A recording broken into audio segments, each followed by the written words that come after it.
Diesel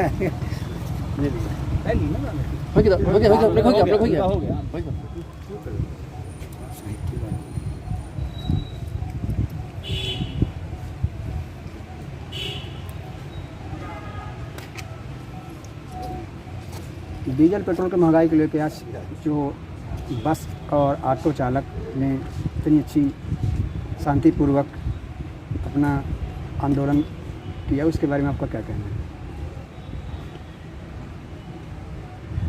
petrol diesel की महंगाई को लेकर के तो पूरा देश परेशान है। डीजल के रेट बढ़ने से देश में क्या दूरगामी असर पड़ रहा है ये मुझे बताने की आवश्यकता नहीं है।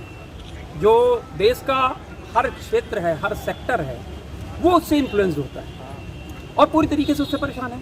सवाल ये है कि अगर पेट्रोल डीजल को जीएसटी के दायरे में ला दिया जाए तो ये रेट 20 से 25 रुपए 30 रुपए तक कम हो जाएगा। तो आम उपभोक्ता, देखिए कोरोना की वैश्विक महामारी से पूरा विश्व परेशान था, भारत देश भी परेशान था, और उस महामारी के बाद जो आम उपभोक्ता को विटामिन केंद्र की सरकार के द्वारा मिलने चाहिए थे वो मिल किसको गए? उद्योगपतियों को। आम उपभोक्ता की जेब, किसानों की जेब, व्यापारियों की जेब थोड़ी सी भरनी चाहिए थी, खाली कैसे कर रहे हैं? पेट्रोल डीजल को जीएसटी के दायरे से बाहर रख करके। तो ये बहुत ही विचारणीय प्रश्न है और सरकार कितनी संवेदनहीन है कि इस पर तनिक भी विचार करने की आवश्यकता नहीं समझती है। जबकि कुछ साल पहले आप जा करके देखिए, जब अंतर्राष्ट्रीय मार्केट में $120 प्रति बैरल पेट्रोल कच्चे तेल का रेट हुआ करता था, तो उस समय पर यूपीए की मनमोहन सिंह जी प्राइम मिनिस्टर थे, उनकी सरकार 60 रुपए से लेकर के 70 रुपए के बीच में, 70 रुपए के लगभग पेट्रोल बेचा करती थी। आज अंतर्राष्ट्रीय मार्केट में कच्चा तेल $60 प्रति बैरल के करीब है और आज पेट्रोल और डीजल देख ही रहे हैं, पेट्रोल 100 रुपए क्रॉस कर रहा है। तो इनके नेता, चाहे नरेंद्र मोदी जी हों, चाहे अमित शाह जी हों, भारतीय जनता पार्टी के बड़े नेता हैं, इनके स्टेटमेंट्स पुराने उठा करके देख लीजिए क्या स्थिति रहती थी। आज मुंह नहीं खुल रहा है। 3-3 महीने से किसान हमारा बैठा हुआ है। अरे भाई, जो कानून आप जिस वर्ग के फायदे के लिए ला रहे हो उसको विश्वास में क्यों नहीं ले रहे हो?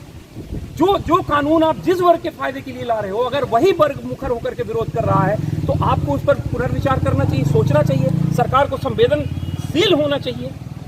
संवेदनहीनता की पराकाष्ठा है साहब, संवेदनहीनता की पराकाष्ठा है इस सरकार की। अभी एक बस हादसा जो हुआ था उसको करने के लिए मुख्यमंत्री जी आए थे और एक मामला आया था कि इसमें 2 लोगों को निलंबित कर दिया गया केवल मच्छर काटने से। इसके लिए क्या कहना चाहिए?